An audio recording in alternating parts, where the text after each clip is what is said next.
What's going on, guys? Welcome back to another video and welcome to your stimulus check update, stimulus package and infrastructure update and daily news report for Tuesday, June 29th. Now, we have some very big news that's just coming out, so I want to break down what is currently being discussed. I want to talk about a $9,000 stimulus. We're going to address the fourth stimulus check. I want to talk about a $3,600 child tax credit because those are coming up in just over 2 weeks, and I have more news for you that's coming out today. So let's get into it, shall we? First, if you can, as always, if you like these updates, please hit that like button. It really does help out the channel. Now, here's the big news that has been coming out over the past 24 hours.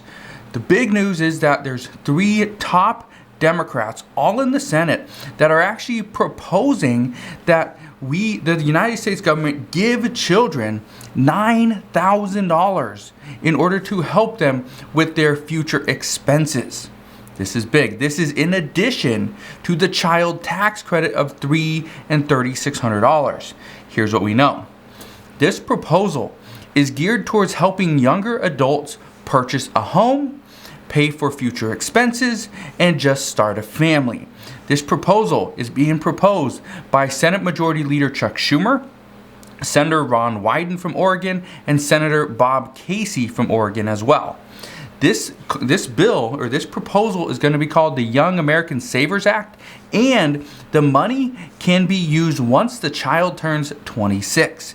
So here's how this works. First off, the parents of that child would have to make less than $100,000 per year, and as long as they do, then $500 for that year would be put into an account for that child. Now, the parent or legal guardian has to make under $100,000.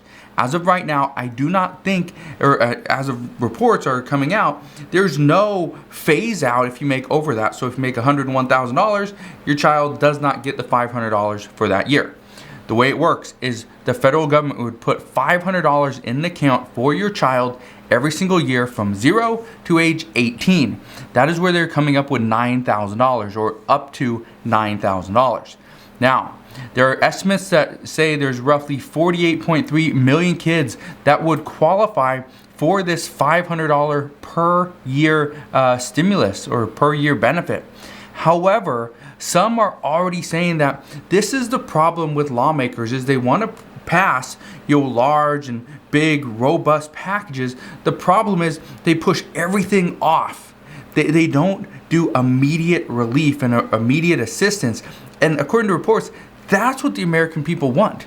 That's what the American people need. And let me ask you, would you rather have, let's say, $1,000 today or $9,000 in 18 years? Right? That's kind of where we're at. How much is $1,000 today in 18 years? How much will it be? Will it be $10,000? Will it be $2,000? What will it be if you account for inflation and maybe you put it in the stock market or something, whatever, you invest it maybe at a 5% return, right? Something simple, right? How much would it be? And so that's what some are saying, is that right now Democrats need to be looking for ways to provide immediate relief, not push it off into the future. But here's what we know. Right now, the way this bill is written, they say 50% of this money, once the child turns 18, can be used to pay for college. But the goal is, once the child turns 26, they would have full access to this money, and this money could be used for a big purchase like a house or possibly even starting a family. But again, this is in addition to the other possible tax credits, the child tax credit, the child care credit, where we can get up to $8,000 per child per year in paying for child care. That's big. So when you factor in $8,000 for child care, up to a $9,000 benefit, the stimulus benefit, to help children pay for a big future expense like starting a family, buying a house or something like that. Well, that's $17,000 right there. And then you add in $3,600 per year, or let's say $3,000 per year. Let's say that happens for the next 4 years. So there's $12,000 there. So you got $12,000 on top of $17,000, and then on top of that, you got additional tax credits as well if your child is still going through daycare and stuff like that. So you could potentially, as a parent, you could potentially have a tax credit or a benefit of well over $30,000 or $40,000, and that is just from what lawmakers are proposing now. But let's get into the child tax credit update for today as well, because I know a lot of people are excited for this. Honestly, I think this is going to be great for many families, many children. And I know people in the comments are saying, hey, what about us, on Social Security, and what about us that don't have children? And I get it. You guys need help too. And I know you're not like mad that children are getting money. You're probably grateful for it, but at the same time, you're like, hey, I think children need money, but hey, so do we. And this is where lawmakers are starting to really reflect and look into what they have been proposing, what they have been passing, because the majority of the bills in the past have been towards families, children. The $1,400 stimulus checks for adults, that was great.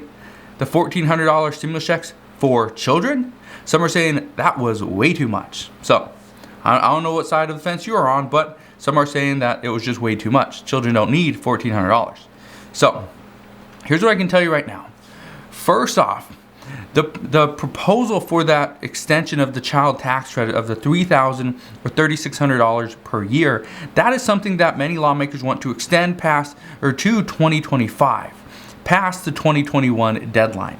But here's what we're hearing.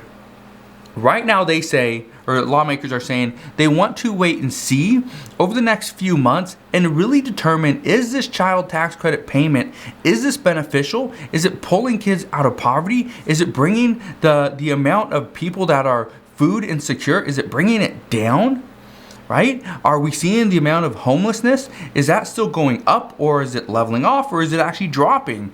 These are things that lawmakers say they want to see. They want to have a hard proof and evidence that yes, the child tax credit payments are working. But again, these payments come out in just 2 weeks. In just 2 weeks, these payments will start hitting bank accounts according to the IRS. And then we will see the middle of every month. Okay, this will be August 13th, September 15th, October 15th, November 15th, December 15th. Every single month, we're going to start seeing child tax credit payments hitting our bank accounts, which many say that could be a good thing. But again, lawmakers just want to wait and see. And then most likely, according to reports and experts, they say in September, this is when lawmakers are really going to push for either extending the child tax credit payments, or they're just going to leave it and let it expire. So we will see. Now, if you have children, this is obviously going to be a big time, as many lawmakers seem poised to provide ample assistance to parents and children at this time. But we will have to wait and see what really happens. We'll have to wait and see what actually passes. Again, the $9,000 stimulus, that's just a proposal. It's just a proposal. However, it's coming from the Senate Majority Leader, who at this time, I think if he puts something on the floor, I believe a lot of Democrats are going to vote for it and vote in favor of it. So we will see. This looks like it does have the possibility of being included into the next infrastructure package. Now, there was something that happened last night, and I want to break this down because I know a lot of people were wanting to do this. However, many people probably didn't do this on time. Last night was the final night that people could unenroll from the child tax credit payments. Now, why would you want to do this? Here's just a simple explanation. If you normally do not get a tax refund back from the federal government, from the IRS, chances are you would have wanted to simply opt out of this, and the money would go to the end of the year, and so you wouldn't essentially have to pay any more money, because chances are you would have to pay more money if you never get a refund. So that's the first group. The next one, maybe you are just terrible at saving money. Maybe you just are not great at it. You keep spending any money that you have. And so what a lot of families do, what a lot of individuals do, is they wait, they put more or they let the government take more in taxes out of their weekly paychecks, and then they go and get that money at the end of the year. It's kind of like a one-time savings withdrawal. And then they can go and maybe buy a car or pay for a vacation or whatever they really need to do. And so this is what a lot of people like to do. So the problem is last night was, according to reports, the final night that you could unenroll. However, some are saying that the IRS will most likely open this up as payments start to come out, because many people probably didn't realize last night was the final night. So we will see. Now, I want to break down something else, because right now it's not just about the $9,000 stimulus. It's not just about the child tax credits. Many moderate Democrats are currently saying that stimulus checks are not needed. Okay? They don't think they are needed. And according to a few studies, here's the reason why. Studies done recently with each passing stimulus check are saying that the amount spent back into the economy keeps on dropping. So for instance, the $1,200 stimulus check, let's say 97% of people put that money back into the economy and 3% put it into the stock market. I believe that number is fairly close. It's not 100% accurate though. Now, Forbes is estimating that roughly 46% of Americans invested at least some point, or at least some of their $1,400 stimulus check at one point. So that's the most recent check. That came out a little over 3 months ago. So they are saying that right now, the American people have not proven to them that the money is needed for the economy. But yet others say, and other studies prove, that the American people do need additional assistance. And a fourth stimulus check is needed, not in 2 months, but today. The stimulus check is needed today. So again, we will see what happens. But as of right now, there's multiple reports both against and for another stimulus check. So as I know more there, I promise I'll fill you in on that update as well. Also, unemployment. This is something that we're going to continue to talk about, because it's now turning into one of those things that, okay, Republicans did this, Democrats did that, but who was right? Well, unemployment at this point, according to multiple reports, unemployment is dropping faster in states that were canceling federal unemployment benefits. One report is indicating that this is happening because many people were just sitting at home collecting their benefits and they were not really looking for work. And another report has proof that workers are now getting paid less to go to work because their employers don't have to actually compete with the federal government as far as pay. Before, when states were giving $300 per week as a federal boost on top of their state benefits, okay? This made it very difficult for regular employers, especially if they're paying very close to minimum wage. This made it very difficult for them to compete and get those employees back, because the employee's like, well, for what? Why would I go and make $100 less working for you per week when I could just stay home, spend time with my kids, relax, do stuff around the house or whatever, right? And I could still make more money. You need to pay me more. That's essentially what is being discussed. So it's interesting, and either way you see it, either way, right now, there's a big change coming, and this Friday, we're going to see what really happens. We're going to see the reports, the jobs numbers, okay? The jobs report comes out this Friday. That's going to be big. I think this is going to be a very influential week, but we will see what happens. Again, we're only on Tuesday, so we'll see what happens the rest of this week. Now, something else we're hearing that we heard just the other day, Senate Majority Leader Chuck Schumer, he actually has stated that he plans, again, these are just plans, he plans to bring both the reconciliation bill and the bipartisan infrastructure package bill to the floor of the Senate sometime in July. We know it's not going to happen in June, right? We got, one more day, whatever it is. It's not going to happen. We're not going to see it, okay? In July, the Senate comes back on July 12th. I would expect, if we see this, it's going to happen towards the middle towards the end of July. Chances are it's going to happen sometime in July. However, there's still no word if Nancy Pelosi, even if the Senate passes this bipartisan bill, if Nancy Pelosi will even bring it to the floor, because some say that she most likely wants to stick with progressives, because there's 94 progressives in the House of Representatives. That's a large number. And if 94 progressives do not support a bipartisan infrastructure package, then that bill will never get passed. that bill is going to have a very hard time passing because there's most likely not going to be 94 Republicans in the House that are going to vote in favor of this. But again, we will see. Reports indicate this morning, though, that the problem isn't just Republicans and Democrats. The problem is nobody knows how to pay for this bill. Some are saying that this is what's making it very difficult, that nobody can agree on how to make this deal work. Some economists are saying that the infrastructure package doesn't even need to be paid for, as it will provide for itself. And so when as a lawmaker, if you're looking into what economists are saying and they're telling you, well, I don't even think we need to pay for it. And then you start to think, oh, well, we don't need to pay for it. Maybe we can take this money and we can take these funds that we somehow just, magically found, and we can put this into other things. And when I say magically found, it was because there was money that there was, stuff that was sold, back in January, February of this year.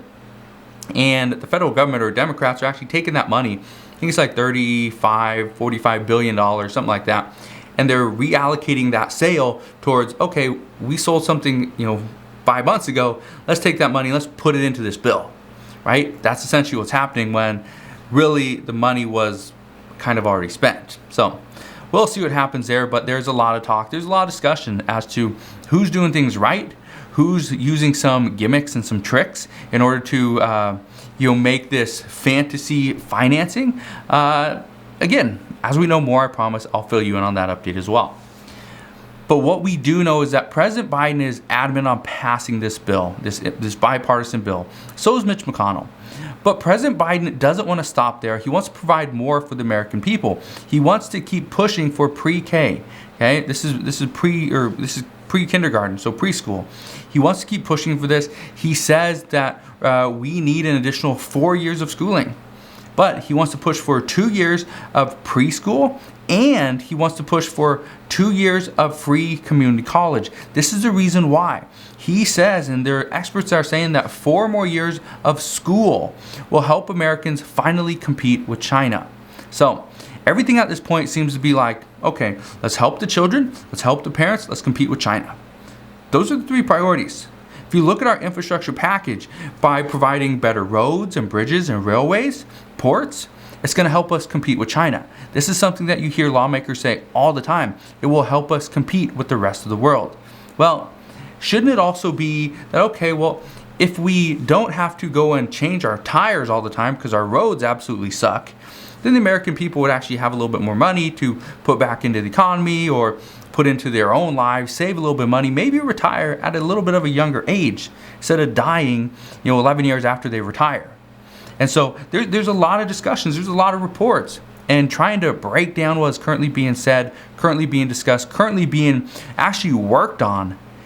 Honestly, it's a full-time job just looking at the different reports and studies and everything that is coming out at this time. Now, speaking of things that are coming out, here's what we know right now.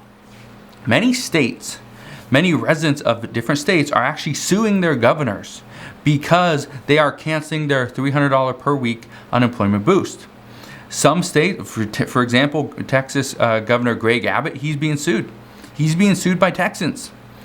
We know in Indiana, a federal judge overturned it, and now the state of Indiana has to pay their unemployed residents that $300 per week boost.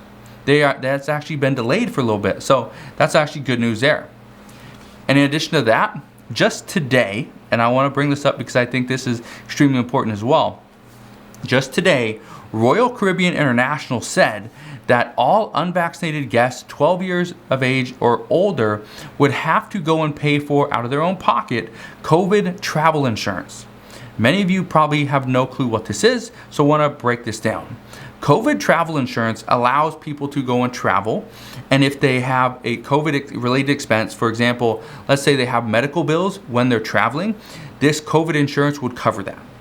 If they have to go and be, quarantined for however long, this travel insurance would cover that.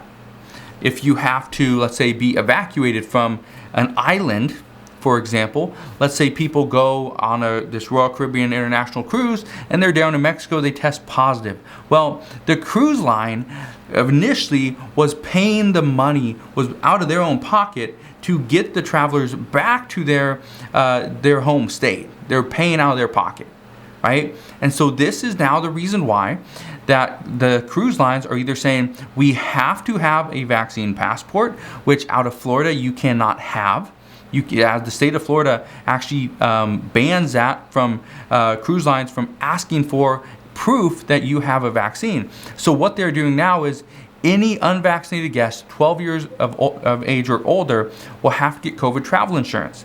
This is going to be, it's not very expensive. It honestly isn't. It's like, for let's say a week to 2 weeks, you're going to pay anywhere between like $50 to $100, and sometimes it's a little bit less, sometimes a little bit more, but usually it's less than $100 for like a 2-week trip.